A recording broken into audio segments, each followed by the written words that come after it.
We've got a great final segment for all of you for Recovery Reinvented this afternoon. Let me first just thank two of our major sponsors for this year's event, Hess Corporation, whose video we watched as we went into break, and Sanford Health, who we just saw their powerful video coming back in. But thanks to all of our sponsors and for their great work that they're doing. We're thrilled by a number of things. We're thrilled that the First Lady has been invited to join the National Board of Trustees of Hazelden Betty Ford and the great work that they're doing across the country. And we're also thrilled by our next speaker, who is going to set the stage on the connection between mental health, addiction, and adverse childhood experiences, Dr. Stephen Delisi. Dr. Delisi has served as a clinical psychiatrist for the Hazelden Betty Ford Foundation since 2005 and is board certified by both the American Board of Psychiatry and Neurology and the American Board of Addiction Medicine. Dr. Delisi has co-authored numerous presentations and published abstracts, many of which focus on the use of evidence-based treatments for substance use disorders and co-occurring mental health disorders. He is a nationally recognized speaker and leader in the effective implementation of integrated treatment to address substance use disorders, and he embodies a person-centered approach to the medical treatment of substance use disorders that is imperative when integrating medical services into the rest of the multidisciplinary treatment team. Dr. Delisi's expansive knowledge on how adverse childhood experiences, or ACEs, can impact substance abuse disorder and negative health outcomes later in life can help us apply this learning for prevention, early intervention, treatment, and recovery. Please join us in welcoming Dr. Delisi. Yay! Woo!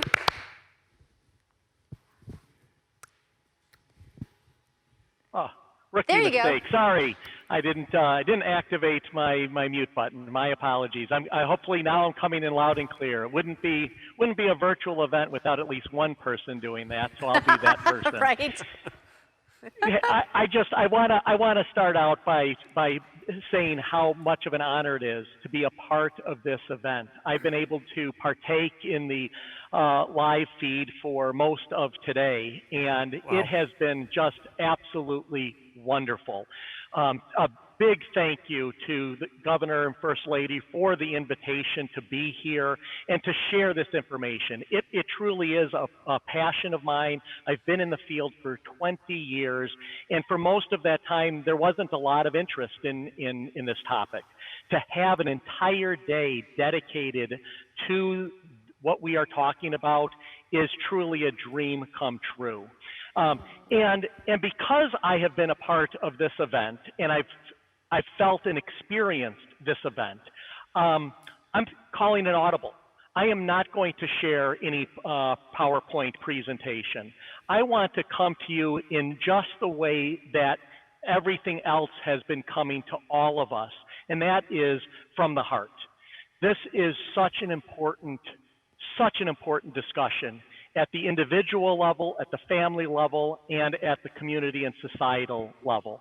We've heard actually a lot of what I'm coming to talk to you about.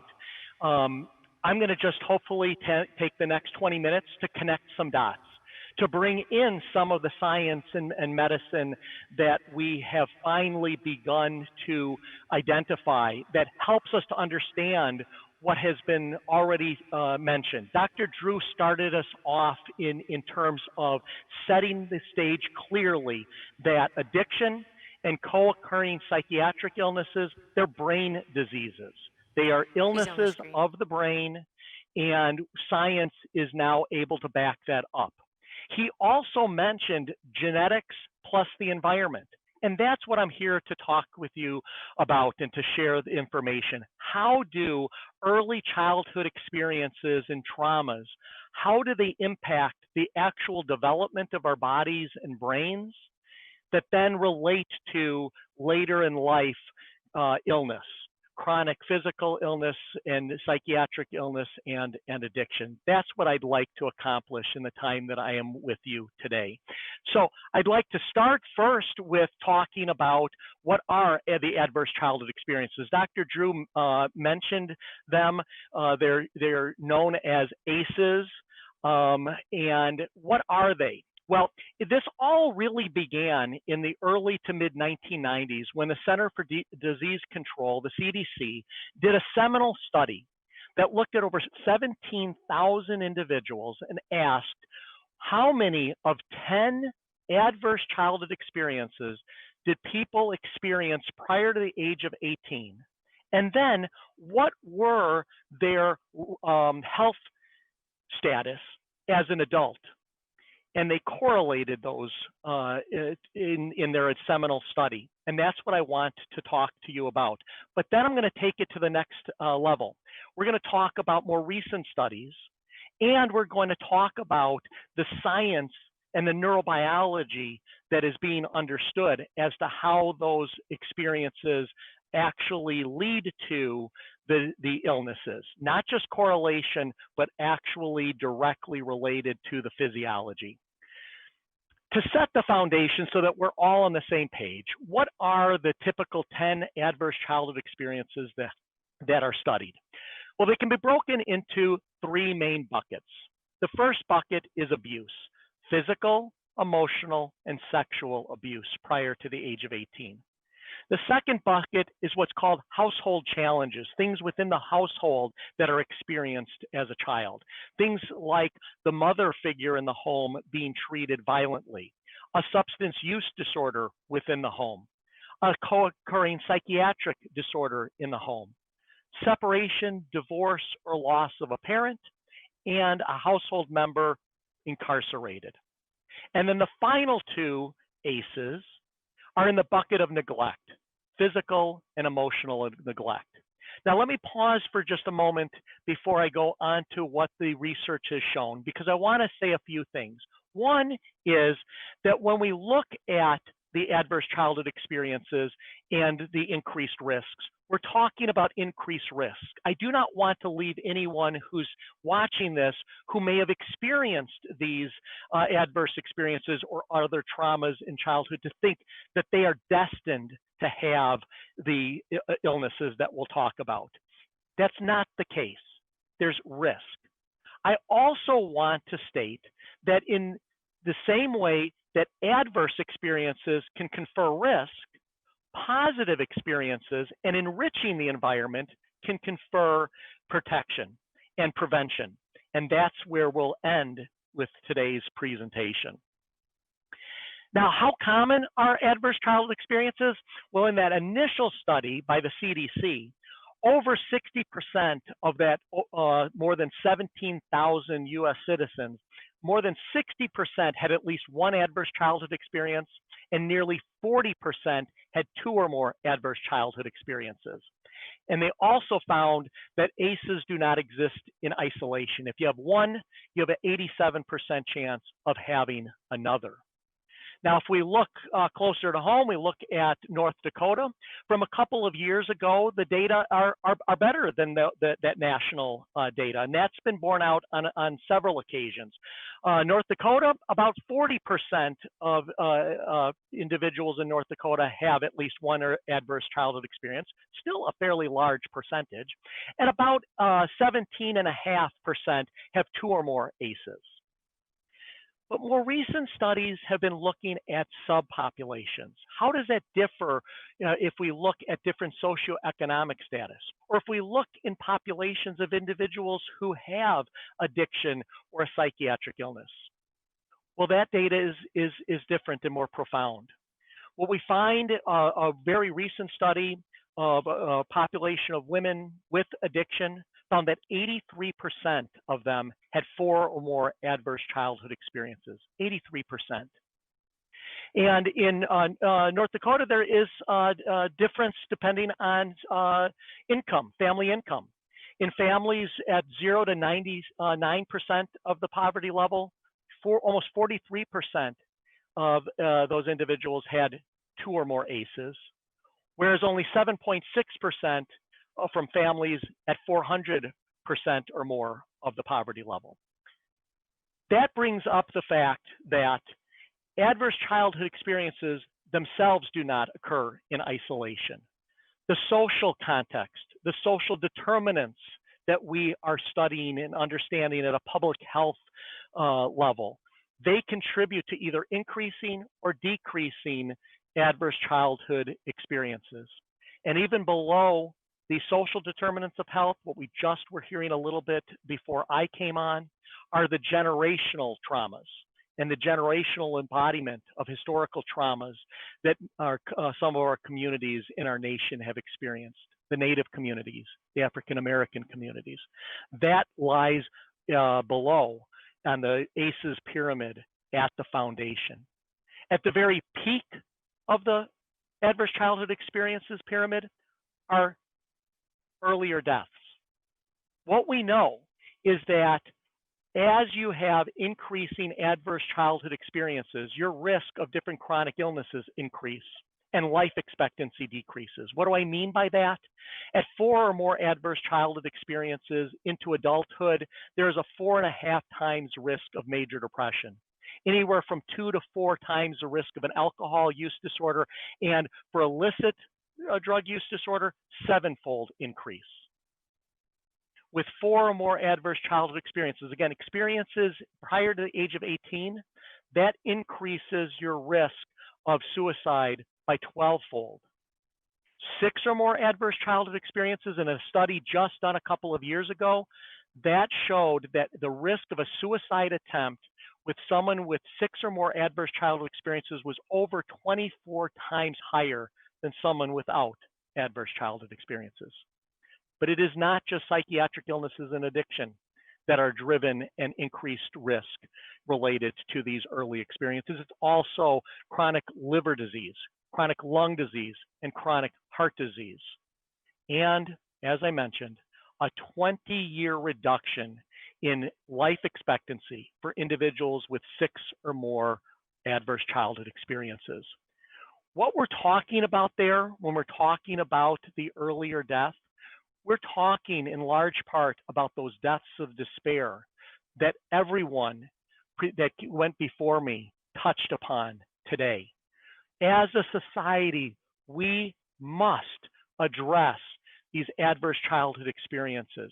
We must focus on prevention and early intervention, and we must begin to fundamentally address at a public health level the deaths of despair, deaths related to suicide, drug overdose, and alcohol-related deaths. All of them have been increasing in the past decade and have increased further in this era of COVID. One of the messages that I want to convey today that I hope that I can reach each and every one of you to know is that human connection and human attachment moderates the effects of early childhood traumatic experiences. It is through connection with one another that we can heal. That's the hope of the healing of recovery.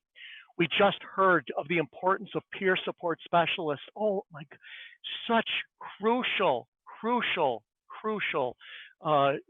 individuals for us to reach the hope and healing for others. The sharing of one's wisdom and story of the lived experience with another human being and connecting with them. Why? Because science and the field of science that's called epigenetics. Epigenetics is exactly what Dr. Drew was talking about when he said that genes plus experiences result in who we are. All of us, I think, have always known instinctually that it's nurture plus nature. It was never nurture versus nature, but science has finally caught up. And what we are learning is that our life experiences, our environment, our exposure to different toxins can change which genes are turned on and turned off that create the building blocks of our body and our brains. They actually turn on and turn off genes that read us into the building blocks of our body and our brains. What are some examples that we know? The immune system. Studies have demonstrated that early childhood trauma results in adulthood in chronic inflammation. Chronic systemic inflammation has been implicated across multiple chronic illnesses, including major depression. Increased inflammatory compounds in the brain are associated with major depression. Also, the stress pathway. We all have the stress axis and hormones built into us. Stress is a part of life. But as we've also heard all throughout today, when you're struggling with an addiction or a psychiatric illness, or now all of us struggling with COVID and the stress of being physically and socially distanced, that causes stress. But in individuals who have those childhood traumas, their stress system is on overdrive at baseline, making them far more susceptible to stress and stress reactions. Chronic pain also is another physical manifestation that we are learning. Individuals who have had adverse childhood experiences have more reactivity and sensitivity to painful stimuli, creating increased risk of chronic pain and opioid use disorder. And more directly, when Dr. Drew was talking about those midbrain reward pathways, he was right in talking about that being a survival pathway. Many people talk about it as the pleasure pathway. That is wrong. The reward pathway hardwired into each and every one of us is a survival pathway. It scans the environment to determine what is most important to our well-being and our very survival. And when something is perceived as being crucial for our survival, a chemical in the very center of our brain called dopamine is released. And more and faster dopamine means more important for survival. The problem, addictive substances like alcohol and heroin and methamphetamine, they cause a release of dopamine far greater than any of the natural rewards that are important to our survival. And another part of the brain that Dr. Drew talked about, the front part of the brain called the prefrontal cortex. That is the most developed, most refined part of our brain. It is where choice exists. It is our executive computer. It tells the limbic reward pathway that the rewards are either true or they are false. And when that part is disconnected, we don't get that choice. All we have is that signal in the middle of the brain responding to that dopamine from that chemical that says that's the most important thing to your survival. And that then perpetuates the continued use. It's not about pleasure. It's about survival. And in individuals with adverse childhood experiences, they have a reduced baseline dopamine. They have a delayed development of their front part of the brain, and their body's own opioids, what we call the endorphins, are decreased.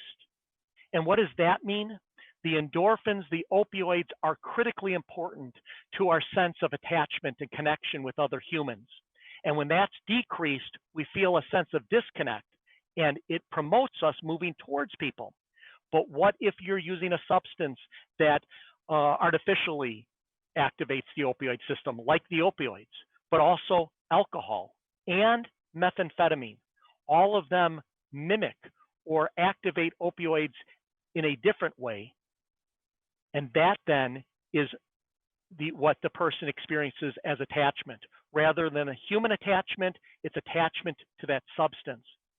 It is not by accident, I believe, that in the midst of this epidemic of addiction, we are seeing heightened opioid use, alcohol use, and methamphetamine use, all activating this opioid system at a time that we are all craving human connection and attachment, and getting that externally rather than internally and with other human beings. So what can be done? And can anything be done? The answer is yes. We've heard a whole day of yes, yes, yes, hope, hope, hope.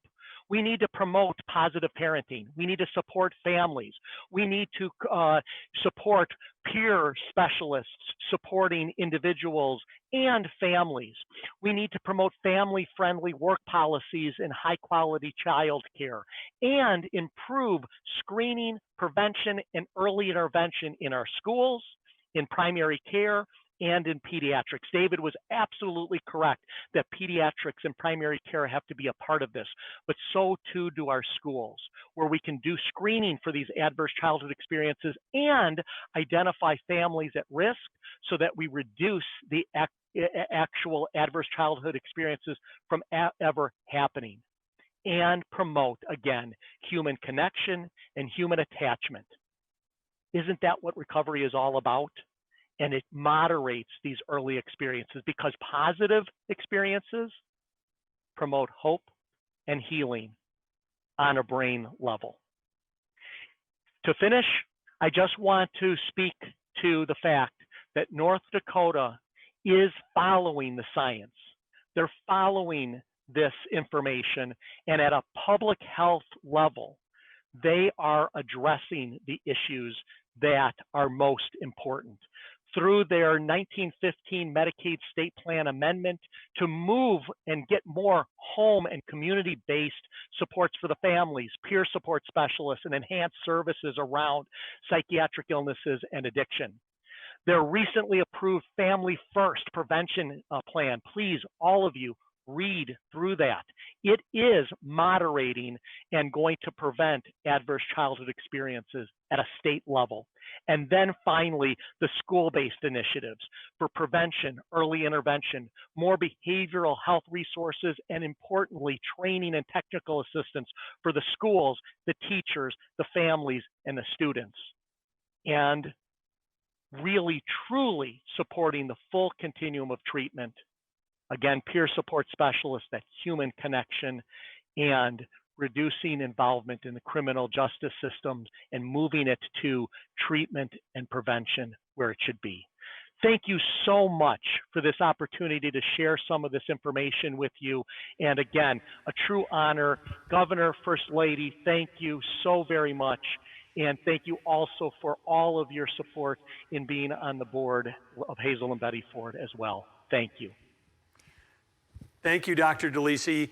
And I just to say, wow, I mean, we've had speakers research North Dakota. It's like, you know our stats, you know our programs, you know our policies, you know the people. I know that you really connected with the audience today. It really connected with the First Lady and I. It was fantastic. It was so information filled. I've already made a commitment that I'm going to watch this again a second time. But the expertise and your insights are amazing. And we just want to leave you with, before you leave us, we've asked each of our speakers today, you've been watching all day. Thanks for investing in your time and in being part of Recovery Reinvented for the whole day, but we'd like to give you the opportunity. What would your challenge be to all the people that are participating today and watching online? Yeah, my challenge to all of us, is to put as a priority human connection and attachment with one another, and truly looking at how at the public health level we're taking seriously the data that I have presented to you today. We've known about this since the early 1990s, and unlike North Dakota, many other states and our country have not stepped up. Our healthcare system has not stepped up. And so I implore people to become active, to look for ways in which we can create systems of care that are across our entire communities and with one another, because that's how we are going to get people to a place of hope, healing, and recovery. Thank you so very much. Thank you so much, Dr. Delisi. We're so grateful for your fantastic information, and we both want to say, you know, we hope that you stay well and stay safe, and thanks for all the great work that you do at Hazelden Betty Ford Foundation. Thank you. You as well, and keep up the wonderful work of really doing that which is in response to everything that we've been talking about today. Thank you so very much. Thank you.